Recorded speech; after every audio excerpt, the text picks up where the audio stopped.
guys. I wanted to film just a short video. I'm still trying so hard to get my thoughts out on the things I wish that I knew I didn't have to feel, so I figured I would do just a rundown of it, really impromptu, and hopefully I'll get it out now, and if not, then I guess not. I wish I knew I didn't have to feel so down on myself and so insecure about somebody else's past. And I wish I knew that feeling that way meant that there was not a lot of security in the situation. I used to feel like my problem was the things someone had been through, and then that didn't really make sense in my situation because I'm somebody who's very open-minded physically and emotionally, and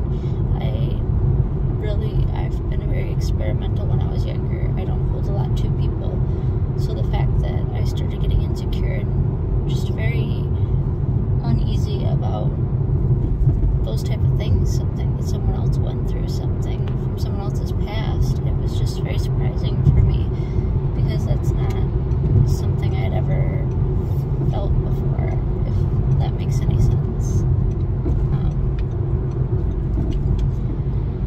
But anyway, I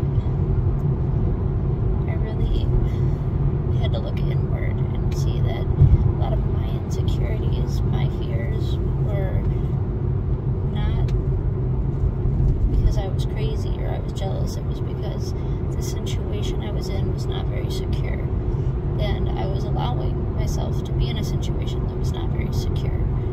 So something has to be done. You have to set up personal boundaries, and you have to find a safe solution to get out of that situation. Because if you're starting to obsess over things that happened years before you were in a picture, and years before you were involved with somebody, the odds are the reason you're obsessing is you know the situation's uneasy. So you know that even though it was 4 or 5 years ago, they're making it feel like it was a threat, or it still is a threat. You know that that's still competition. Somebody who probably has no interest in them at all and doesn't even care and doesn't think about them, or if they do, it's a bad memory. That's, in your head, it's competition, or it's somebody who could steal them away because you're not secured. And I wish I knew that relationships didn't have to be that way, or friendships don't have to be that way. I knew friendships didn't have to be, but I guess I had for so long been manipulated by such a bad person that I was so truly believed that no one could love me for me, and that nobody could want me for me, and that I was replaceable, and all of these awful things about me, that I really didn't realize that was why I felt those things. So if you catch yourself, this is a very small part of what I want to talk about, but if you catch yourself with somebody and you start, just every little thing about them makes you upset, jealous, and you start picking apart the past, and especially just anything, obsessing over it, it's probably that your situation's not so secure. So you are trying to get as much stability as you can in it by feeling some sort of security, by feeling like at least, you know, you did something more, or you did something better than somebody else, or you did something for them the other person hasn't done. That becomes your only way to get any security in the situation. And if they lie about something, which they do normally, they're lying and they're manipulating you because they know you're insecure. A lot of times it makes you feel even worse because now that they're lying to you, you're trying to find the truth. So you're becoming obsessive to find what's really the truth because you're trying to you're obsessively trying to find security. And it's been years now, thankfully, that I've been secure, and with help from wonderful people, I've felt so much better, and I have a long way to go still.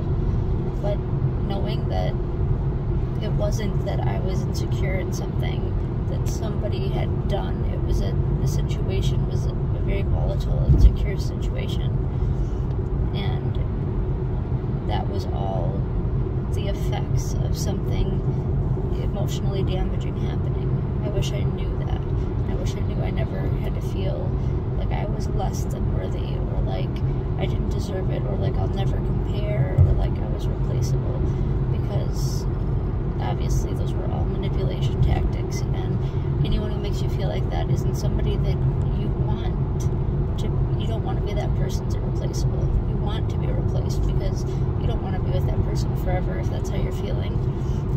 mindset you go into with that person is obsessive and chaotic thinking, then that's not someone you want to be with forever. You don't want to be that you forever. And you don't have to be, because that's not who you are. There's something bigger going on, and you need to be aware of it, and you need to know that that's not right. That's not really who you are. There's something more abusive and manipulative going on. And take a step back, detach yourself from the situation, and really analyze it as if you were watching a friend or a sibling or a stranger go through it, someone in a movie. Just know you know yourself, and if it's not something that would normally bother you, or definitely not to that degree, then it really probably isn't what's bothering you. But I'm going to talk more on this. I'm going to do other videos and then talk about more little aspects of this, because I feel it's really important. So let me know if you guys would like to see more about it. And I will work on talking when it's daytime and not terrible lighting all the time.